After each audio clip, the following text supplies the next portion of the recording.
leaders had set up a system where they were expecting, encouraging, and implementing decisions of these teams. And so, as a school leadership team, it takes all three, right? We have to expect. Oh, sure. We have to encourage. Mm-hmm. And maybe most importantly, in some of my experience, implement.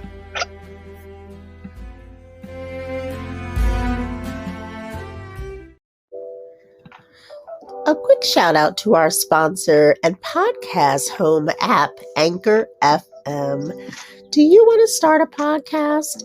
As your host of Coaching You Through All Things Education and the founder of ANC Unlimited, I use Anchor FM for easy editing, connecting with other podcast apps such as Spotify, Apple, and of course now iHeartRadio.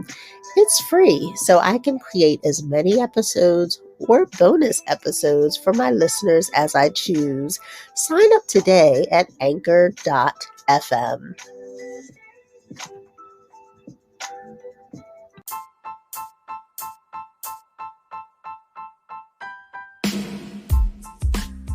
Connection, engagement, rigor, success.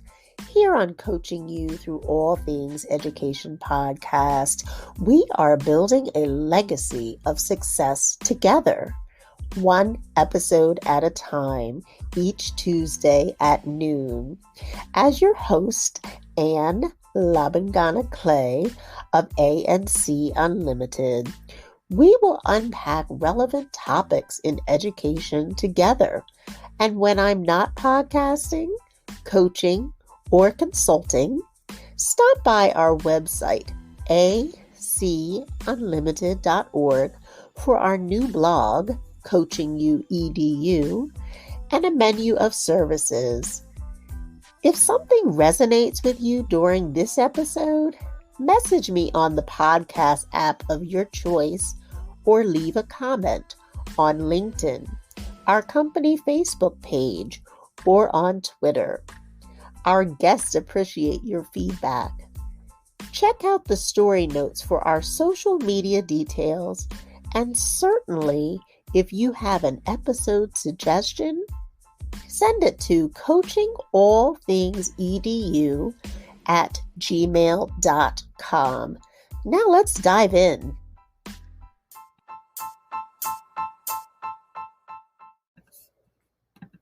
Welcome to Season 2, Episode 25, where we are delighted to have a conversation today with Chad Dumas about the power of collaboration in leadership. He is an educational consultant, a trainer, a collaborator, and an author of Let's Put the C Back in PLC, a practical guide for school leaders, and the newly released Action Guide Companion. Welcome, Chad. Thank you so very much. It's really an honor to be able to be with you this afternoon. Awesome. I feel the same way. Thank you. You have shared that in order for teachers to improve their effectiveness and to create communities that promote learning and a growth mindset, the instructional leadership team and all of its stakeholders must develop that culture together. Mm-hmm. Can you unpack that for us? Yeah, well, there's a lot to unpack there. So let me see if I can maybe pull out a few highlights, if that's all right. So we know from like 50 or 60 years of research that if we want to improve learning for kids, and that's what we want to do, right? That's what we're in this business for, is we need to work together to do that. And that the role of the principal and the leadership team is absolutely critical to making that happen. Mm-hmm. And so what I've done is look at this idea of, we know, for example, that there's a knowing doing gap in life. Like, I know that I need to exercise 30 minutes a day, but I don't do it. and the same thing happens in schools, that we know that we need to create a collaborative environment, but we don't necessarily do it. And so what I started to hone in on is it a knowing doing gap, or is it a knowing gap? Do we know what we need to do to be able to create that collaborative environment? And what I found is that we don't really know what we need to do. Like, there's a lot of different folks who talk about different things. You know, the DeFores talk about specific PLC processes themselves. Todd Whitaker about leadership practices, and Stiggins about assessment. Like, everybody has their little niche. Or niche, I'm not sure how you pronounce it. But I took all those folks' work and said, okay, what do you need to know as a school leader? And I use the term school leader in a broad sense, as you kind of inferred there at the beginning. It's not a position. Right. All of us have a role and a responsibility in the leadership of a school. And so what do we need to know to be able to do this? And I identified 10 elements of knowledge to be able to build a collaborative environment. And so I'll just hone in on a couple of them here. The research doesn't say, like, this one's more important than the others. However, in my opinion, there's a few that kind of rise to the top as being a little bit more important. So the first one that really, for me, I think is the most important is the first one that I list is to recognize that charismatic leadership is not necessary for long-term sustained improvement and results, which is kind of the opposite of what we're kind of trained in the world, right? I mean, we look around and we see these charismatic leaders. And the problem with charismatic leaders is that they first of all, they do get results in the short term. The problem is in the long term, they don't. And in schools, we don't want short-term results. That's right. We want long-term. We want short-term results and long-term results. Well, we want both. Yes. We want both. Yeah. So if charismatic leadership doesn't do it, well, what does? And what does get us results is relationships. You're speaking my language now, Chad. Well, you know, it's really, I took Latin in high school, and there aren't many things that I remember from Latin, but one that I remember that I love is just a little phrase of sine qua non. And it means without which there is nothing. Oh, wow. And so relationships are the sine qua non, without which there is nothing in our schools, in our lives. That's right. And so we need to know that, you know, as people who are in school leadership teams or school leadership roles, we need to realize that relationships are what we need to be able to build long-term success. And there's certain skills that go with that. So that's one of the key ideas, I would say, is relationships. A couple of others, I would say, is the importance of teaming staff for results and knowing how to do that. Like, it's not just a matter of saying, okay, at 10 o'clock, these people are going to meet and, you know, I jokingly say, throw these teachers together. We don't want to throw anyone together, but here we are throwing people together and we're not being thoughtful or mindful about it. So that's it. So we need to be thoughtful about this and dare I say, talk to the teachers, like, to see what makes most sense to them about what their professional learning needs are. Absolutely. So this is key for a leadership team, is to think about how do we team teams for effectiveness. And then I'd say a third key element is closely related to the other two, is involving staff in decision making. It's kind of an old study now, but there's a study that was done that looked at the difference between schools that had a team of people leading a change initiative, and those who didn't. And schools that had a team of people who were involved in leading, within 3 years, they had about 85 to 90% implementation. Interesting. Whereas schools that did not, after 17 years, had, I think it was 14%. It was less than 20% implementation. Wow. Yeah. So having a leadership team, and there's some criteria about that too, you know, not just a leadership team, but the leadership team understands what they're leading. Absolutely. Sure. And then they also have to understand change itself, some of the critical aspects of change.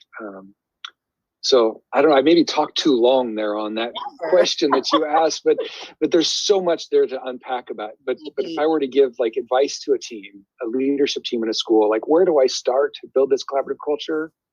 Relationships are number one. Yes. Number two, how do you team staff effectively? Mm-hmm. And number three, how do you make sure that you're involving staff in decision making at the school? Wow. And I think that last part, how do you involve them in there? Is it distributive leadership? Is that the term that you think of, or is it something else? Like distributing, like it's not just you in a bubble, right, but it's actually, I think of a web, of individuals and stakeholders throughout the building. Yeah. Some people call it distributed. Some people call it shared leadership. There's a lot of different terms for it. But yeah, this idea of Linda Lambert, her work from like the 90s, where she identified 5 principles of leadership, building leadership capacity, I think are really key.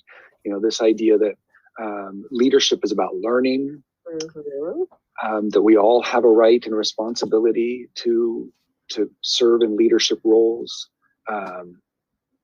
It actually reminds me, I just did an accreditation visit with the school just recently, and it was amazing to me. Every single staff member in the school was on a committee of some sort. Wow. And it was meaningful. Like everybody we talked to, it was meaningful. It wasn't just, I do this committee and we're rubber stamped. No, they really had the authority and the autonomy to be able to make decisions. And so those leaders had set up a system where they were expecting, encouraging, and implementing decisions of these teams. And so, as a school leadership team, it takes all three, right? We have to expect. Oh, sure. We have to encourage. Mm-hmm. And maybe most importantly, in some of my experience, implement. Because we can't be asking for people to make input and then not implement that input. That's the final step, right? And unfortunately, I think it's a tough step in some cases, because sometimes those committees will come back with things that you don't agree with as the designated leader. Sure. But if you asked, you better be ready to do it. And so you've got to be thoughtful about what you're making sure that you're asking. You're asking for, right? Yes. Be careful what you're asking for. There exactly. You go. I was thinking the same thing, right? All right. Exactly. So much. I learned so much there about not only your work, but true leadership. True collaboration, within leadership. Thank you so much. All right, our second question. Can you give us a couple of examples of how the power of a collaborative culture of an instructional leadership team can directly impact student achievement in a classroom or a school? Oh, yeah. I've been so blessed in my career to get to work with so many amazing teachers and principals who have been effective in creating collaborative environments and seeing the results of those. And one of the first examples that comes to my mind was a team of first grade teachers, 2 first grade teachers, and then the PE teacher, and I believe the music teacher too, but I'm not quite sure. Don't quote me on that. But I know for sure the PE teacher worked very closely, collaboratively, to identify what kids needed to know and be able to do, and then how they were going to make sure that kids got there. Both with the assessment side to know whether or not they've got it, and then helping them to get there. Mm-hmm. And walking into this PE, this gymnasium, and I'll just kind of paint the picture for you. School building built, I think, in 1920s. So, old red brick building with the tall ceilings, right? 12, 14 foot tall ceilings, those big old windows, drafty windows with the cold air blowing in the winter and the hot air coming in the summer. Sure. Gymnasium, 25 foot tall, but the tiny gymnasiums where, the basketball court in elementary school, the basketball court that's a mini size, but it goes right up to the wall. You've got 12 inches up until the wall outside of the boundaries, Exactly. You got the ceiling fans on the roof that are, encased in those cages for the balls so they don't get them. So you're getting the picture of this elementary school PE room. And Right. you walk into the gym, and on the walls, in addition to the types of gym things that you would see, with numbers where the kids go for, different stations or whatever, sight words. Yes. And the kids, Wow. instead of doing, for example, when they would do their jumping jacks, instead of counting 1 to 10, first graders can count to 10 or 20, they've got that down. So we don't need to have them continue practicing that. Right. Instead, they would do their jumping jacks to the sight words. Oh, wow. Yeah. That's incredible. Okay. Right. And believe me, it worked. These kids had some of the best performance in the district around the sight words. Yes, that's something. Yeah. And then they also, another thing this PE teacher did too, was saw some of the research around how kids with the abdominal strength who are unable to, when you lay down flat on the ground and then you lift yourself up. Yes. By, and that you can feel that tugging in your abdomen. Of course. Yeah. And there's some research that directly links weakness in the abdomen. Okay. It's correlational, but weakness in the abdomen to reading deficits. Oh, interesting. Okay. So she purposely did things with kids to strengthen that abdominal core. My goodness. Yeah. It would have never happened had these teachers not been in this collaborative environment, respecting each other, working together, using their data and evidence to improve their practice, doing something about it, and then and those are just a couple of examples. There's so many examples I've been able to see over my career, but I spent too long maybe describing the gymnasium. Well, I think our listeners got a clear picture. I didn't mention the smell, although I could have. People probably can smell those old buildings too. Right now you're okay. Yep, I know. Those were great examples. And I like what you said, at the end. It wasn't just, first of all, the teachers had collaborated. They had worked together. They were talking about what the students were learning or the gaps that were still there, et cetera. And ways to work together across content, right? Across the entire school to build what ended up being a physical strength, right? But that physical activity or during that physical activity, they strengthened their brains as well. Yes. Yeah. Fantastic. That connection is amazing. It is. And it went the other way too. I didn't mention that, but it went the other way where then the first grade teachers better understood what the PE teacher was wanting. So instead of doing, they would do little brain breaks during the course of the day. Yeah. Instead of just, stand up and wiggle or whatever, they would get down and do core activities. They learned from the PE teacher what activities would be helpful for the kids for core wise, because that's an important physical skill as well. So it was a reciprocal thing. It wasn't just a one way helping the first grade teachers. It was both ways helping each other's content. Amazing. And I heard you say data when you first were talking about it. You mentioned data, and that's important. I think that a lot of time you're going to get me on my soapbox, Chad. But teachers, administrators, everybody, unfortunately, there are people that kind of have an opinion, right? I think that Johnny, is this, or I think that, and, in that case, research was, they delved into the research in order to decide this is what's best. They looked at the data, of maybe the academic data, I hope, right? What sight words are they still working on or struggling with?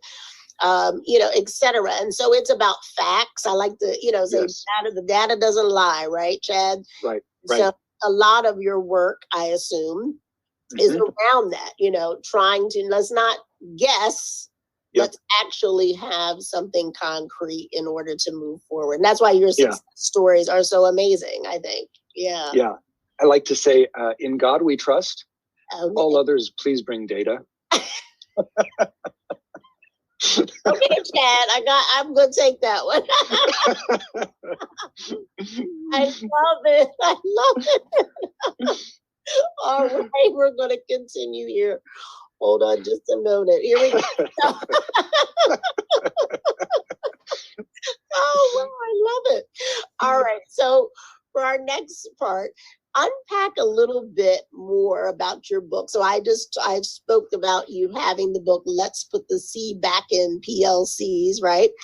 Can you share 3 takeaways you hope the reader will glean from it, and or the action guide that was just released recently? Yeah. So I guess the 3 takeaways I would hope people take away is, number 1, the importance of relationships. I would say that's probably, as I said before, the sine qua non, and some specific skills to be able to do that. That sometimes we think relationships means, make sure I've got cookies in the staff lounge on Friday. And that's important. It is. I like food. We got to have food. We have to. Yes. A little bit more, huh? Yes. There's more to it.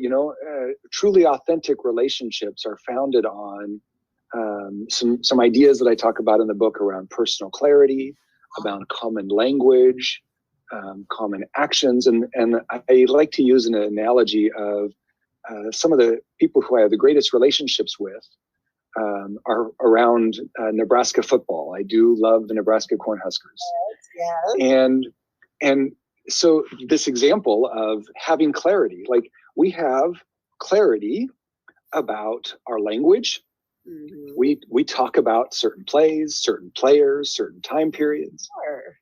We have clarity around our goals, like a winning season would be nice. Yes.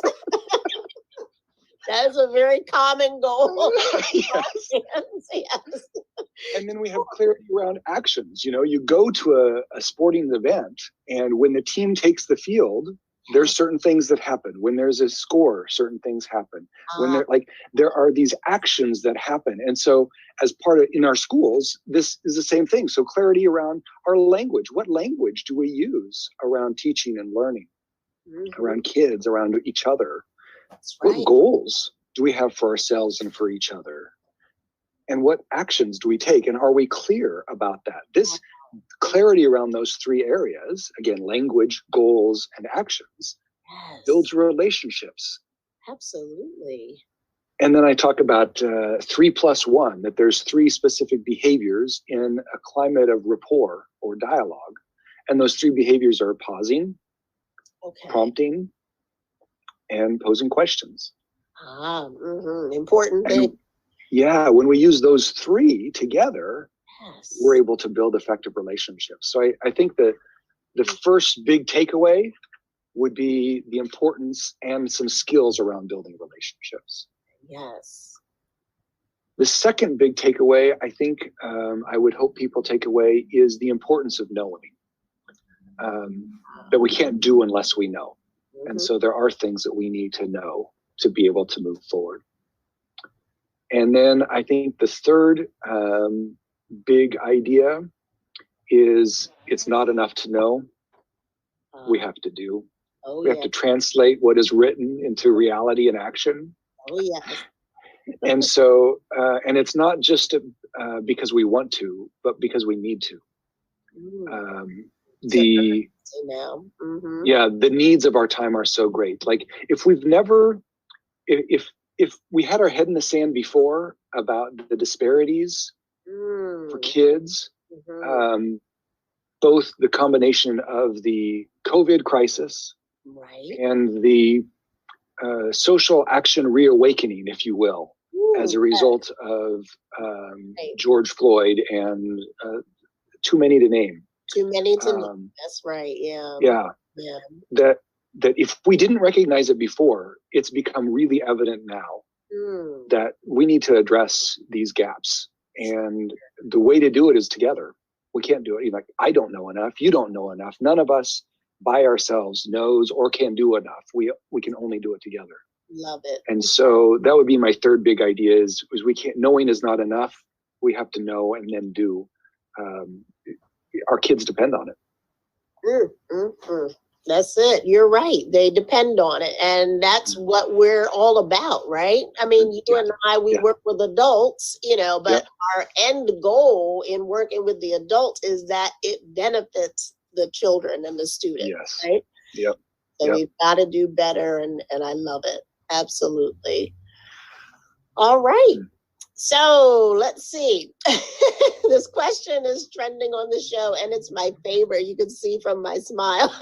Yes, I love it. Oh, if you could have a billboard with anything on it, what legacy message would you write on it and why? This is a great question. And it's something I think about a lot. Oh. And in a conversation with Steve Barkley, the great Steve Barkley around coaching recently, when I shared this idea with him, he said, that's like social media worthy and t-shirt worthy. And if you had merchandise, I'd buy it. And so then I started thinking about it. I thought, well, it's probably not too bad. So I'll share that here as well. But I think the legacy statement, if you will, would be a humble learner. I think if we all approached our lives, our work, our relationships with a stance of a humble posture and one of learning, what can I learn from you? A curiousness and desire to find out more about who you are as a person and as a professional, that if we all approached our lives and work, and really they're one and the same, right? Our lives. Intertwined. If we approached our lives with that approach of being a humble learner, boy, we sure could develop a lot greater understanding, unity, and prosperity moving forward. Wow. Chad, I tell you, that leaves me with goosebumps, really. That's lovely. I can't even comment because that just is fantastic.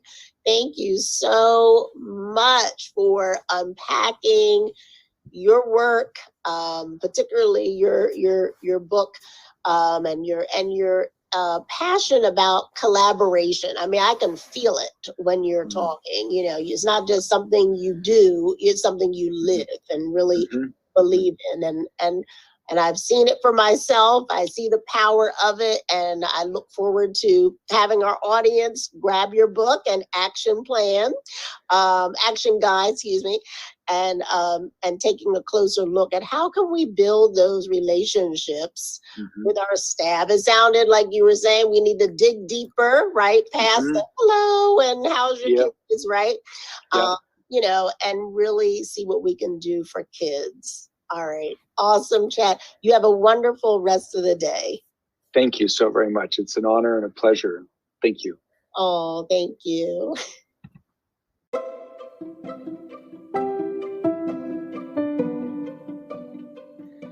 Well, that concludes another episode of Coaching You Through All Things Education. As Confucius states, those people who develop the ability to continuously acquire new and better forms of knowledge that they can apply to their work and into their lives will be the movers and shakers in our society for the indefinite future. Again, you can find me on LinkedIn and Twitter, or you can also find us on our Facebook page, A&C Unlimited. As a reminder, for a free consultation in any area of education that you choose, for educators, administrators, or parents, please visit acunlimited.org. Until next time, stay stress-free and be well.